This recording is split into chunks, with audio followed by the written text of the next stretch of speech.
Kustodiya ng illegitimate child, kanino nga ba?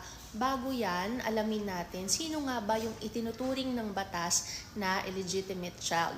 Well, yan po yung mga batang na-conceive o naipanganak ng mga magulang na hindi nabiyayaan ng kasal. Ayun po. So sa batas, under the family code, ang mga bata po na isinilang na hindi kasalang kanilang magulang ay dapat nakasunod ang apelyido sa kanilang nanay at ang kustodiya, full custody ay dapat din nasa nanay. Meron din naman tayong tinatawag na illegitimate child acknowledged, ibig sabihin naka-apelyido na yun sa tatay.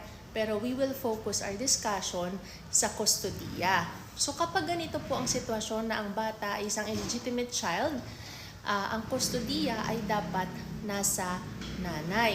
So, kung sakali pong maghiwalay, yung mag-live-in partner, mag-boyfriend, girlfriend na may anak, dapat po ang kustodiya, ang full custody, nasa nanay.